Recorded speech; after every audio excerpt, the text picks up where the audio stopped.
आमच्या सर्व ग्राहकांना गुढीपाडव्याच्या हार्दिक शुभेच्छा। गुढीपाडव्यानिमित्त Lakshmi enterprises Flora furniture steel व इलेक्ट्रॉनिक्स मॉल देत आहे भरघोस 15% डिस्काउंट। लग्न रुखवतासाठी लागणारी स्टील भांडी, सागवानी बेड, डिझायनर कपाट, teapoy, dining table, sofa set, showcase इत्यादी फर्निचर, हॉटेल, कॉफी शॉप आणि ऑफिस फर्निचर, तसेच टीव्ही, फ्रीज, वॉशिंग मशीन, आटा चक्की इत्यादी इलेक्ट्रॉनिक्स वस्तू योग्य दरात व भरपूर व्हरायटीमध्ये मिळण्याचं एकमेव ठिकाण Lakshmi enterprises Flora furniture steel व इलेक्ट्रॉनिक मॉल, 3 रस्ता, बार्शी रोड, शेगाव, दुमाला, पंढरपूर। नमस्कार, मी सचिन कुलकर्णी। आपण पाहताय शिवशाही न्यूज। सोलापूर लोकसभा मतदारसंघामध्ये राम सातपुते यांच्या प्रचारासाठी पंढरपूर मंगळवेढा मतदारसंघाचे आमदार समाधान अवताडे हे मतदारसंघातील आणि तालुक्यातील गावोगावी जात आहेत। छोट्या मोठ्या गावात वाडीवस्तीवर जाऊन ते प्रचारामध्ये त्यांनी आघाडी घेतलेली आहे। मुंगडी बैठका असतील, कोपरा सभा असतील, या माध्यमातून ते आपला भूमिका हे मतदारांपर्यंत पोहोचवत आहेत आणि त्याला चांगला प्रतिसाद देखील मिळत असल्याचं आपण पाहिलेलं आहे। दादा, तुम्ही मुंगडी बैठक घेताय, संपूर्ण तालुका मतदारसंघ कव्हर केलाय, कसा प्रतिसाद आहे? आदरणीय नरेंद्रजी मोदी साहेब यांना पंतप्रधान करण्यासाठी सोलापूर लोकसभेतून आमदार राम सातपुते यांना निवडून देण्यासाठी पंढरपूर मंगळवेढा मतदारसंघातून या ठिकाणी घोंगडी बैठकीचं आयोजन केलेलं आहे।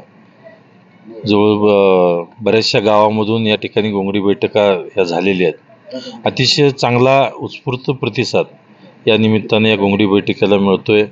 लोकांच्या अडचणी, लोकांच्या समस्या ह्या जाणून घेणं, त्या समस्या या ठिकाणी ज्या काही सुटल्या नाहीत त्या सोडवणे, या अशा पद्धतीच्या ह्या घोंगडी बैठका। खऱ्या अर्थाने ही घोंगडी बैठक सभा केली असती तर आम्ही भाषण करून त्या ठिकाणी निघून जाणं, परंतु प्रत्येक नागरिकाशी बोलून या बैठकीला येऊन गावातील सर्व युवक, ज्येष्ठ मंडळी, गावातील सर्व आजी माजी पदाधिकारी यांच्याशी चर्चा करून प्रत्येक गावोगावामध्ये कुठे 1 गट 2 गट, बऱ्याचशा गावामध्ये एकत्र बैठका झाल्या, सगळ्या गटांच्या एकत्रित झाल्या, काही गावामध्ये 2-2 बैठका झाल्या।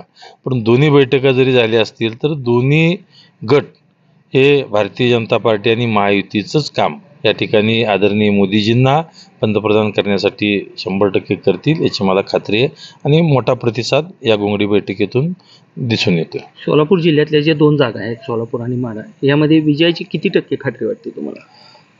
आमदार राम सातपुते 100% निवडून येणारच, कारण यामध्ये आदरणीय मोदीजींना पंतप्रधान करण्यासाठी माढा असो, सोलापूर असो किंवा महाराष्ट्रातल्या सर्व सीटा असो, मोदीजींना पंतप्रधान करण्यासाठी महाराष्ट्राची जनता 100% त्या महायुतीच्या उमेदवारांना मतदान करून मोदीजींना पंतप्रधान परत एकदा या ठिकाणी भारताचे पंतप्रधान होतील याची खात्री आहे। माढा मतदारसंघामध्ये भारतीय जनता पार्टी सोडून धैर्यशील मोहिते पाटील हे राष्ट्रवादी शरद पवार साहेबांच्या राष्ट्रवादीमध्ये गेलेले आहेत आणि ते उद्या परवा उमेदवारी पण दाखल करतील त्या पक्षातून, असा एक अंदाज आहे, जवळपास निश्चित झाल्यात जमा आहे।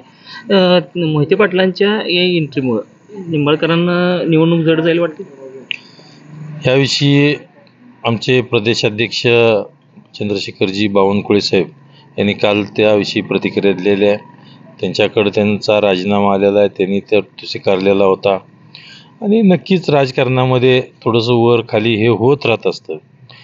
तर निवड ही लोकशाही आहे, लोकशाहीमध्ये नक्कीच या निमित्तानं म्हणजे प्रत्येकाचे विचार या ठिकाणी जुळतीलच असं नाही आणि नक्कीच या पुढच्या कालावधीमध्ये असं जरी काय हे झालं असेल तर महायुतीचेच उमेदवार यांनी माढा किंवा सोलापूर या लोकसभेतून 100% येतील याची खात्री आहे। यामध्ये बाळदादा जे आहेत त्यांनी ह्या पक्ष प्रवेश करतावेळी असं विधान केलं होतं की माढा, सोलापूर आणि बारामती हे 3ही जागा भाजपच्या आम्ही पाडणार आहे। नाही, मी तुम्हाला आत्ताच सांगितलं, लोकशाही आहे, लोकशाहीमध्ये कुणी काय बोलावं किंवा कसं बोलावं याचं जे त्याला स्वातंत्र्य आहे, त्यामुळं आज मी माझं मत या ठिकाणी मी मांडू शकतो, त्यांनी त्यांचं मत मांडलं असेल तर नक्कीच मी माझ्या मताशी 100% ठाम आहे।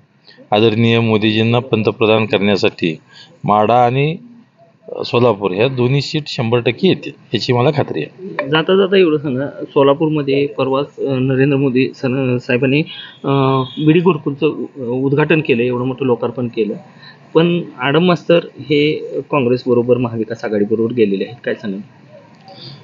परत तोच विषय आहे की ही लोकशाही आहे. आपण काम करत असताना भारताचे आपले पंतप्रधान आदरणीय मोदीजी यांनी पाठीमागं सोलापूरकरांना बीडी घरकुलवाल्यांना शब्द दिला होता, या ठिकाणी आज सगळ्यांना घरं देऊ.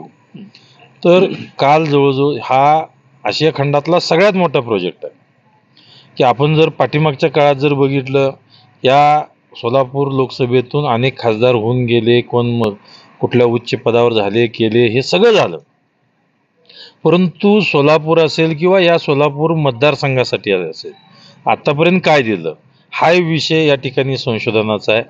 आदरणीय मोदीजींनी या निमित्तानं सोलापूर शहरामध्ये म्हणजे बीडी घरकुलधारक जे नागरिक आहेत त्यांना आशिया खंडातला सगळ्यात मोठा प्रोजेक्ट म्हणजे 30,000 लोकांना घरं देण्याचं काम या ठिकाणी आदरणीय मोदीजींनी केलेले आहेत.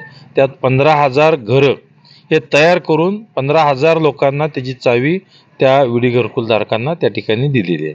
तर असा हा प्रकल्प करत असताना लोकांना घर देणं असेल, वीज देणं असेल, रस्ते देणे असतील, तर असे अनेक प्रकल्प लोकांच्या हाताला काम देण्याचं असेल तर आदरणीय मोदीजीच हे करू शकतात आणि या भारताचा विकास आदरणीय मोदीजीच या ठिकाणी करू शकतात याची खात्री आहे. पण त्यांनी वारंवार एक मुद्दा आपल्या संपूर्ण प्रचारादरम्यान लावून धरलेला आहे की विमानतळ जर सुरू होणारच नव्हतं तर चिमणी पाडण्याची घाई का केली?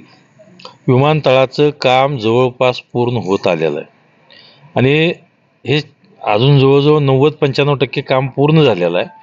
5-10% काम पूर्ण झालं का सोलापुरातून या ठिकाणी आपण म्हणजे भारतातल्या कुठल्याही शहरामध्ये या ठिकाणी आपण जाऊ शकतो, अशी विमानसेवा सोलापूर शहरामध्ये 100% चालू होणार आहे. आणि इलेक्शन स्टंट आहेत, इलेक्शन स्टंट ते करत राहतात, परंतु या सोलापुराचा विकास या ठिकाणी खरं म्हणजे सोलापूर म्हणजे सोन्याचा धूर या सोलापूर शहरातून निघत होता. कामगाराचं शहर म्हणून या ठिकाणी सोलापूर शहराला म्हटलं जात होतं. तर उद्योगाचं ही नगरी सोलापूर नगरी या ठिकाणी हे उद्योग सगळे आत्तापर्यंत बंद पडले, पण हे बंद पडत असताना ह्याला परत चालू करण्याचं कधीही त्यांनी त्या ठिकाणी त्या उद्योगाकडे बघितलं नाही. तिथले कामगार असतील, तिथले उद्योजक असतील, त्या उद्योगावर आधारित उद्योजक असतील, तर हे सगळ्यांना हे या ठिकाणी सगळे उद्योग या ठिकाणी बंद पडले, पण चालू करण्यासाठी कुठलाही प्रयत्न त्या निमित्तानं त्यावेळच्या तत्कालीन खासदार असतील, मंत्री असतील त्यावेळेला केलेला नाही.